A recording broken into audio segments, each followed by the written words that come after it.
마가복음 9장 영광스러운 모습. 또 예수께서 그들에게 말씀하셨다. 내가 진정으로 너에게 말한다. 여기에 서 있는 사람들 가운데는 죽기 전에 하나님의 나라가 권능을 떨치며 와 있는 것을 볼 사람들도 있다. 그리고 엿새 뒤에 예수께서 베드로와 야고보와 요한만을 데리고 따로 높은 산으로 가셨다. 그런데 그들이 보는 앞에서 그의 모습이 변하였다. 그 옷은 세상의 어떤 빨래꾼이라도 그렇게 희귀할 수 없을 만큼 새하얗게 빛났다. 그리고 엘리야가 모세와 함께 그들에게 나타나더니 예수와 말을 주고받았다. 그래서 베드로가 예수께 말하였다. 랍비님, 우리가 여기에 있는 것이 좋겠습니다.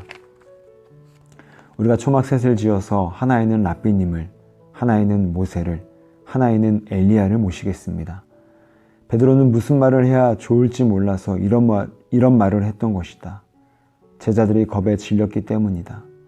그런데 구름이 일어나서 그들은 뒤덮었다. 그리고 구름 속에서 소리가 났다.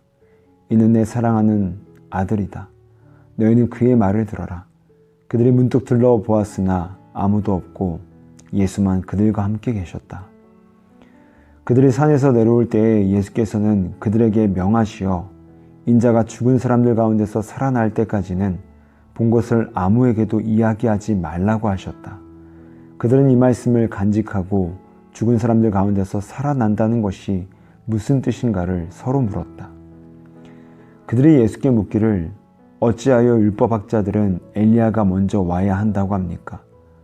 하니 예수께서 그들에게 말씀하셨다. 확실히 엘리야가 먼저 와서 모든 것을 회복한다. 그런데 인자가 많은 고난을 받고 멸시를 당할 것이라고 기록한 것은 어찌된 일이냐? 내가 너에게 말한다. 엘리야는 이미 왔다. 그런데 그를 두고 기록한 대로 사람들은 그를 함부로 대하였다. 그들이 다른 제자들에게 와서 보니 큰 무리가 그 제자들을 둘러싸고 있고 율법학자들이 그들과 논쟁을 하고 있었다. 온 무리가 곧 예수를 보고서는 몹시 놀라 달려와서 인사하였다. 예수께서 그들에게 물으셨다. 너희는 그들과 무슨 논쟁을 하고 있느냐? 무리 가운데 한 사람이 예수께 대답하였다. 선생님, 내 아들을 선생님께 데려왔습니다. 그 아이는 말을 못하게 하는 귀신이 들려 있습니다. 어디서나 귀신이 아이를 사로잡으면 아이를 거꾸로 뜨립니다. 그러면 아이는 거품을 흘리며 이를 갈며 몸이 뻣뻣해집니다. 그래서 선생님의 제자들에게 그 귀신을 쫓아내달라고 했으나 그들은 쫓아내지 못했습니다. 예수께서 그들에게 말씀하셨다. 아, 믿음이 없는 세대여. 내가 언제까지 너희와 함께 있어야 하겠느냐? 내가 언제까지 너에게 참아야 하겠느냐? 아이를 내게 데려오너라. 그래서 그 아이를 예수께 데려왔다. 귀신이 예수를 보자 아이에게 즉시 심한 경련을 일으켰다. 아이는 땅에 넘어져서 거품을 흘리면서 뒹굴었다. 예수께서 그 아버지에게 물으셨다. 아이가 이렇게 된 지 얼마나 되었느냐? 그가 대답하였다. 어릴 때부터입니다. 귀신이 그 아이를 죽이려고 여러 번 불 속에도 던지고 물 속에도 던졌습니다. 하실 수 있으면 우리를 불쌍히 여기시고 도와주십시오. 예수께서 그에게 말씀하셨다. 할 수만 있으면 이 무슨 말이냐? 믿는 사람에게는 모든 일이 가능하다. 그 아이 아버지는 큰 소리로 외쳐 말했다. 내가 믿습니다. 믿음 없는 나를 도와주십시오. 예수께서 무리가 어울려 달려오는 것을 보시고 악한 귀신을 꾸짖어 말씀하셨다. 벙어리와 기머거리가 되게 하는 귀신아, 내가 너에게 명한다. 그 아이에게서 나가라. 그리고 다시는 그에게로 들어가지 말아라. 그러자 귀신은 소리를 지르고서 아이에게 심한 경련을 일으켜 놓고 나갔다. 아이는 죽은 것과 같이 되었다. 그래서 사람들은 모두 말하기를 아이가 죽었다 하였다. 그런데 예수께서 아이의 손을 잡아서 일으키시니 아이가 일어섰다. 예수께서 집 안으로 들어가시니 제자들이 따로 그에게 물어보았다. 왜 우리는 귀신을 쫓아내지 못했습니까?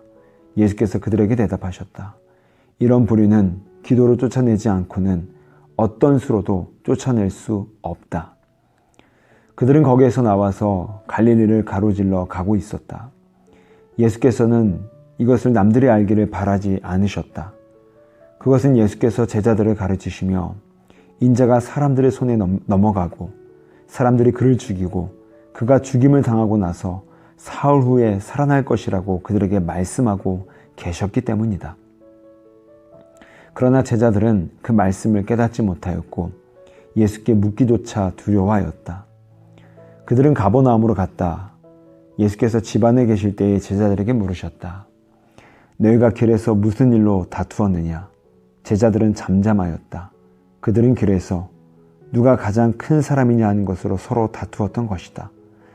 예수께서 앉으신 다음에 12제자를 불러놓고 그들에게 말씀하셨다. 누구든지 첫째가 되고자 하면 그는 모든 사람의 꼴찌가 되어서 모든 사람을 섬겨야 한다. 그리고 어린이 하나를 데려다가 그들 가운데 세우신 다음에 그를 껴안아 주시고 그들에게 말씀하셨다. 누구든지 내 이름으로 이런 어린이들 가운데 하나를 영접하면 그는 나를 영접하는 것이요.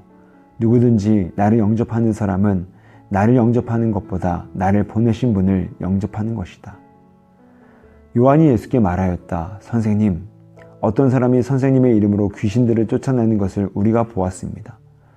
그런데 그 사람은 우리를 따르는 사람이 아니므로 우리는 그가 그런 일을 하지 못하게 막았습니다.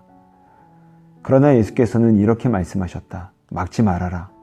내 이름으로 기적을 행하고 나서 쉬이 나를 욕할 사람은 아무도 없기 때문이다.